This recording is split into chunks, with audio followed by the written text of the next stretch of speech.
Ladies and gentlemen, if you've ever wondered why some connections feel effortless while others leave you drained, you're not alone. Today, let's dive into the topic that's changing the way people build lasting relationships: emotional maturity. Mastering this one trait can completely shift how you communicate, attract, and keep meaningful love in your life. If you're ready to stop repeating the same patterns and start showing up with clarity, confidence, and connection, this video is for you. Don't just watch relationships happen, learn how to lead them. Subscribe now and let's grow together. When a woman knows her standards and refuses to lower them, she becomes a force. It's not about being difficult or demanding, it's about self-respect. Too often, people are told to not be too picky, but those who truly know their value understand that settling is never an option. Standards are not walls. They are filters that protect your energy, time, and heart. They let the right people in and keep the wrong ones out without the need for drama. People sense when you honor yourself, even if you don't say a word about it. The way you walk away from what isn't aligned speaks louder than any list of requirements ever could. It's in how you handle disrespect, inconsistency, or lukewarm effort. That quiet strength creates admiration. It earns respect from anyone who comes close. It's not just about what you expect from others, it's about what you expect from yourself. Holding standards means doing the work internally first. You can't ask for emotional intelligence if you avoid your own accountability. You can't expect deep connection if you're afraid of honesty. So when you set those standards, you're not just creating boundaries, you're declaring your identity. It's a reflection of your emotional clarity. You've done the self-reflection to know what nourishes you, what drains you, and what feels aligned. You've stopped glorifying potential and started honoring patterns. And in doing so, you've created a space where genuine connection can thrive, not because you demand perfection, but because you embody alignment. There's a misconception that having standards makes you intimidating, but the truth is, it makes you powerful.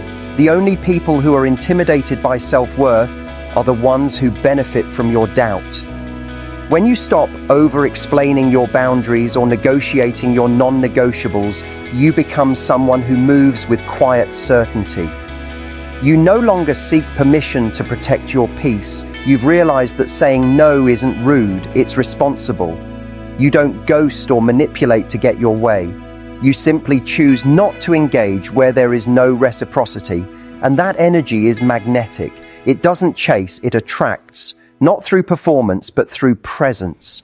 The shift happens when you stop asking, "Am I good enough?" and start asking, "Is this good for me?" That one question changes everything. It removes the desperation to prove yourself and brings your attention to compatibility. You're no longer performing for someone's affection. You're evaluating whether your values are being honored. You learn to observe more than you explain. You see how someone shows up, not just what they say. And when it doesn't align, you don't beg, bargain, or break yourself trying to fix it. You accept the misalignment as protection. You trust the silence of disconnection more than the noise of inconsistency. That trust in yourself becomes your compass. You start to understand that standards are not ultimatums, they're clarity in action. You don't use them to control anyone. You use them to control the environment you allow yourself to stay in. It's not about forcing people to change. It's about noticing who naturally aligns with your emotional values and who doesn't. And when they don't, you don't collapse, you pivot. You don't need closure to move on because you've already closed the chapter the moment your inner peace was disrupted. There's a grace in that kind of letting go. You're not bitter, you're clear. You don't need to prove anyone wrong. You just choose not to invite them further in. This approach creates a life of less chaos and more clarity. You no longer entertain emotionally unavailable people just because you're bored or lonely. You fill your life with meaning that doesn't require constant validation. Your time becomes sacred, your energy becomes precious. You see that what you tolerate teaches others how to treat you, so you raise the bar, not as a test, but as a reflection of your growth. People begin to treat you differently, not because you're better than them, but because you've stopped abandoning yourself.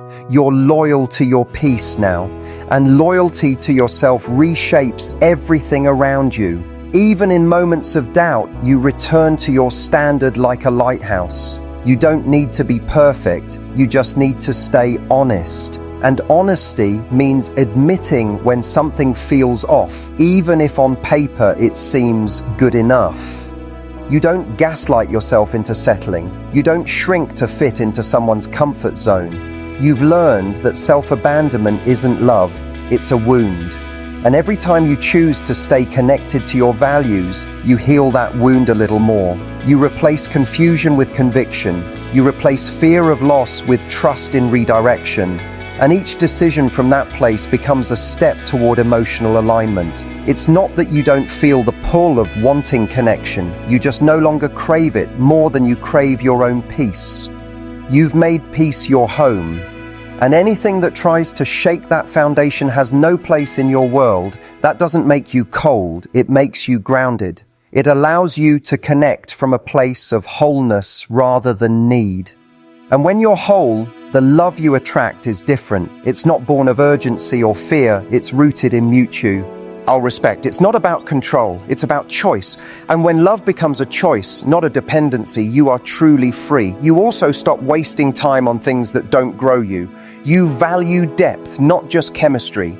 You've learned that butterflies can be misleading when they come from anxiety instead of intuition.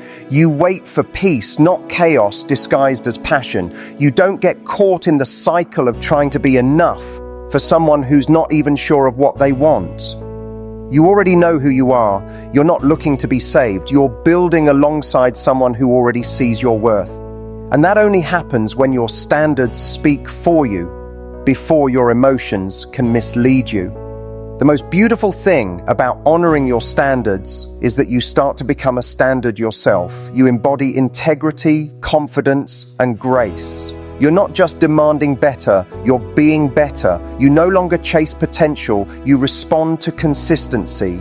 You celebrate alignment, not just attention.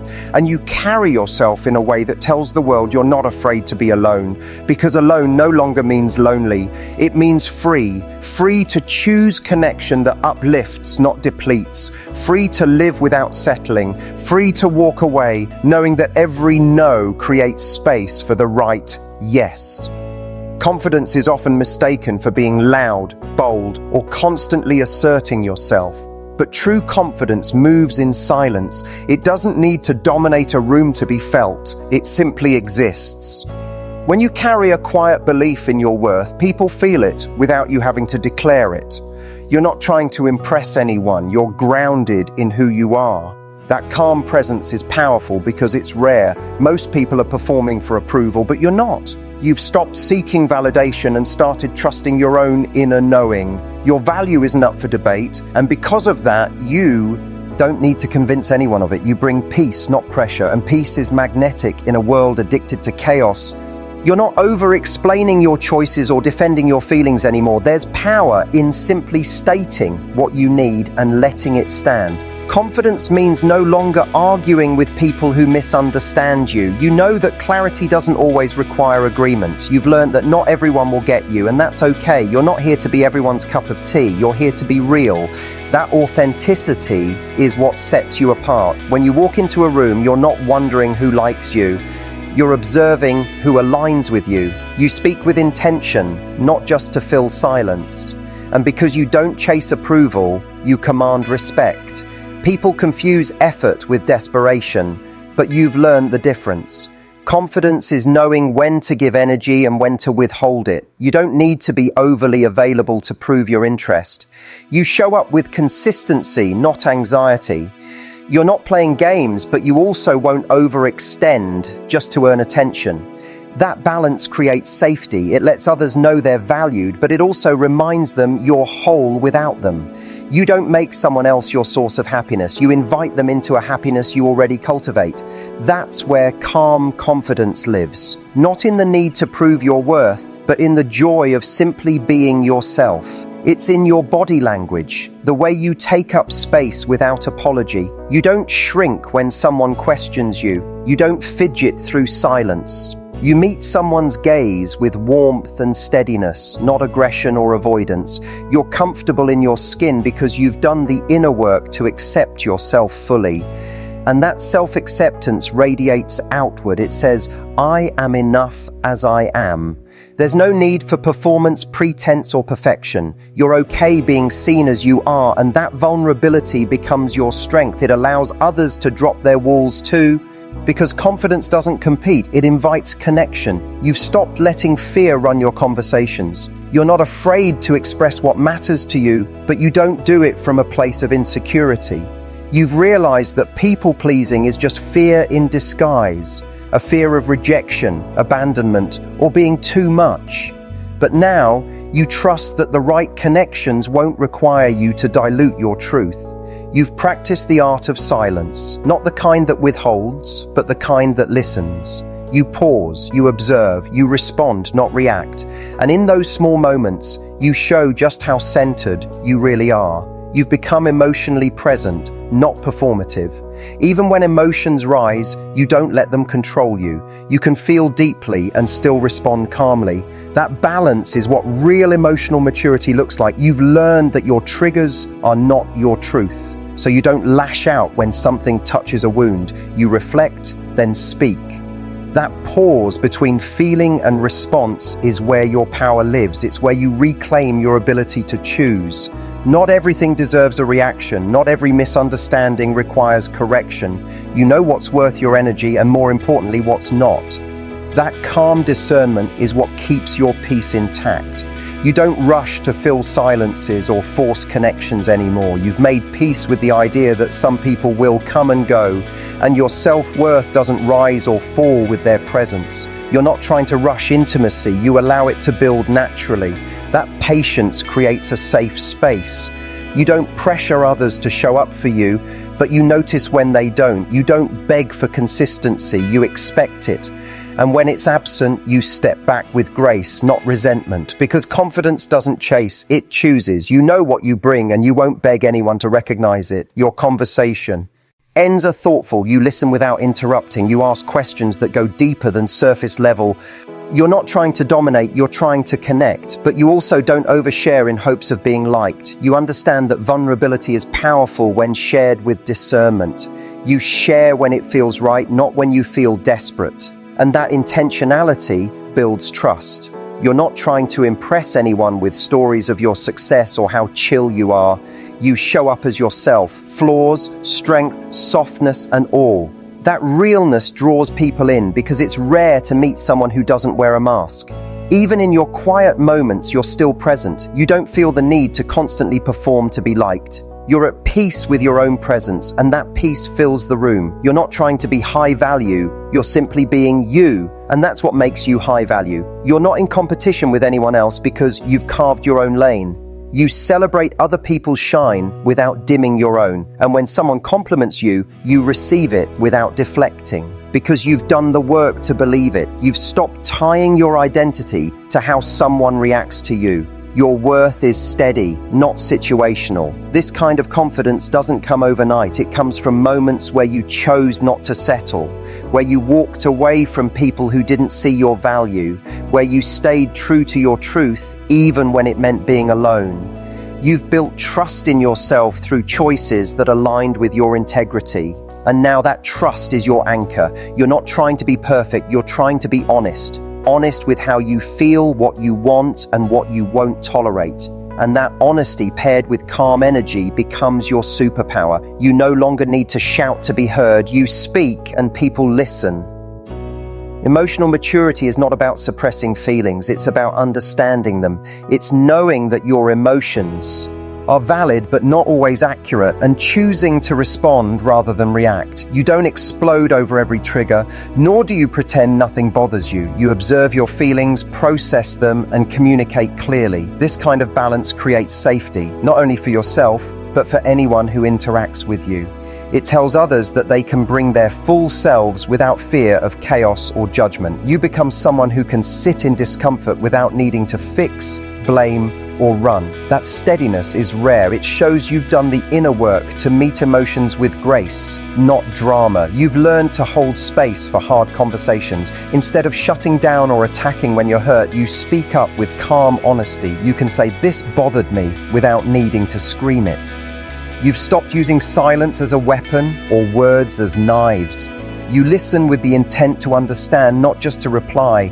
When you feel tension rising, you pause instead of pounce. You're not afraid of emotional intensity, you just refuse to let it rule the room.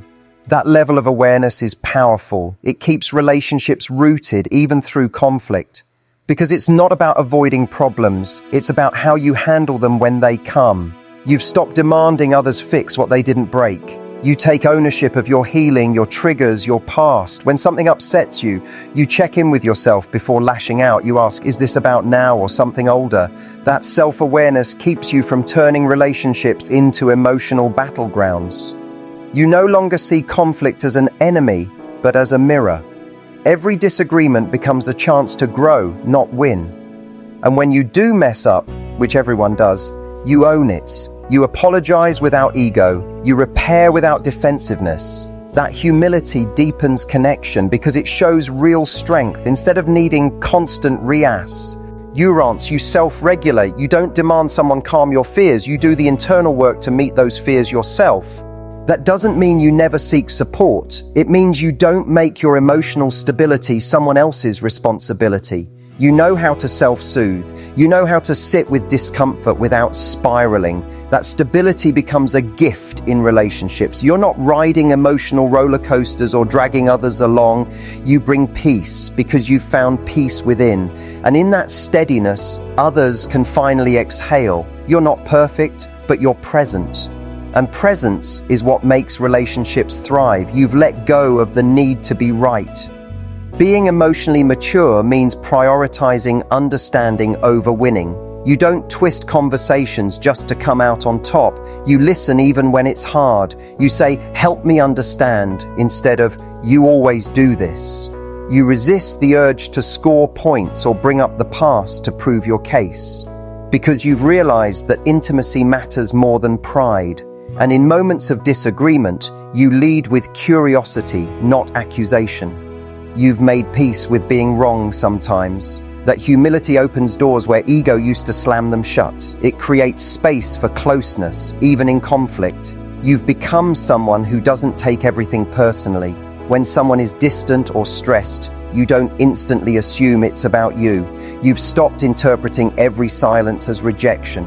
Emotional maturity allows you to hold multiple truths. You can feel sensitive but still give others space. You don't jump to conclusions or demand constant explanations. You observe, you ask, and you wait for clarity.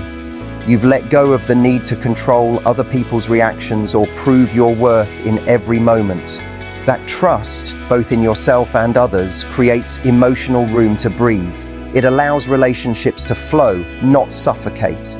You no longer see vulnerability as weakness. In fact, you've learned that being open takes more strength than pretending everything's fine. You're not afraid to say, "I felt hurt," or "I need support," without attaching shame to it.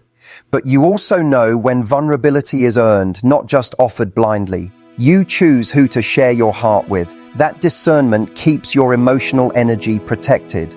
And when others open up to you, you don't judge or fix, you hold space. You've become a safe place for truth. Not because you have all the answers, but because you don't run from realness. You welcome it. Even in moments of tension, you speak with intention. You choose your words with care, not just passion. You've seen how words can damage when thrown recklessly, so now you speak with purpose. You don't insult, belittle, or manipulate. You express. You communicate. You seek resolution, not control. And because you handle your emotions responsibly, others feel safe sharing theirs. That safety creates depth. It allows for repair, not resentment. You've become someone people can be real with because you're real with yourself first. And that authenticity builds trust in ways surface charm never could.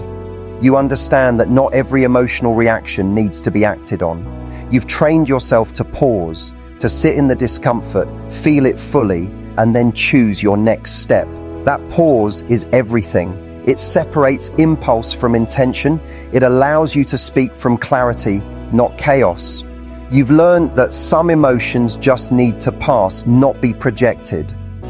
And that kind of emotional discipline is powerful. It protects your peace and your relationships. You no longer let temporary feelings create permanent damage. Instead, you move with wisdom. You hold emotion like water in your hands, gently, with care. Over time, this way of being rewires everything around you. You attract people who value depth, not drama. You create environments where people feel heard, not judged. You find yourself less drained, more connected. Because emotional maturity doesn't just improve your relationships, it changes your entire life. You no longer chase intensity for validation. You seek connection that brings calm, not chaos. And you've realized the strongest love isn't loud, it's consistent, it's rooted, it's honest. And when you lead with that kind of emotional strength, you don't just love better, you live better. When you start building a life that excites you, you stop needing someone else to complete it. You no longer live in a waiting room hoping love will finally give your world color. You find joy in your own interests, passion in your pursuits, and meaning in your day-to-day choices. Your world becomes vibrant because you are the source of that energy, not anyone else. You wake up with things to look forward to that have nothing to do with being chosen. That self-created fulfillment radiates. People are drawn to those who are clearly living, not just existing. You become the person others want to be around because your happiness isn't tied to someone else's attention. You love your life, and that love is contagious. There's a deep confidence that grows when your identity is rooted in your own experience. You're not seeking purpose in someone else's schedule. You're not rearranging your goals to align with someone else's desires. You've made yourself the center of your own orbit, and because of that, you become harder to shake, harder to mislead, harder to neglect. You don't tolerate being treated like an afterthought because you already know what it feels like to be prioritized by yourself. You show up fully because you've spent time alone, getting to know who you really are. You've invested in your passions, your wellness, your growth, so you bring depth to the table. And depth can't be faked. When your life is full, love becomes a bonus, not a lifeline. You stop grasping for people to fill your emptiness because there is none. You stop shrinking or pretending to be someone you're not in order to be chosen. You already chose yourself. That self-selection gives you power in every relationship. You don't have to accept crumbs when you've built a feast for your soul elsewhere. You become the person who can walk away. Not out of arrogance, but out of alignment. You know the difference between lonely and alone, and you've made peace with solitude. So when someone shows up, they're not meeting desperation, they're meeting wholeness. And wholeness doesn't cling, it chooses. Your independence is not about isolation, it's about freedom. The freedom to build a schedule you love, to explore dreams without needing permission, to say yes to what fuels you and no to what drains you. You travel, learn, create, evolve, not for show, but because it genuinely lights you up. You've stopped waiting for companionship to begin living. You've stopped dimming your brilliance in hopes that someone might find it more manageable. Instead, you shine. And in doing so, you give others permission to shine too. Your energy says, "This is who I am, and I'm not afraid to live fully, with or without an audience." You no longer look to someone else to define your worth. You've redefined it through every solo decision, every quiet moment of growth, every brave leap you took without applause. That inner trust becomes your compass. You're not performing to earn love. You're expressing love through the way you live. You're not asking for validation. You're inviting mutual celebration. And the people who enter your life can feel that. They sense that your joy isn't for sale, that you won't trade your vision for temporary attention, that you're willing to walk alone if it means staying true to yourself. That kind of conviction is rare and irresistible. There's nothing more magnetic than someone who's lit up from within, not from flattery, not from attachment, but from purpose. Your hobbies, your community, your rituals, these things build your foundation. And when you speak about your life, you do so with excitement, not emptiness.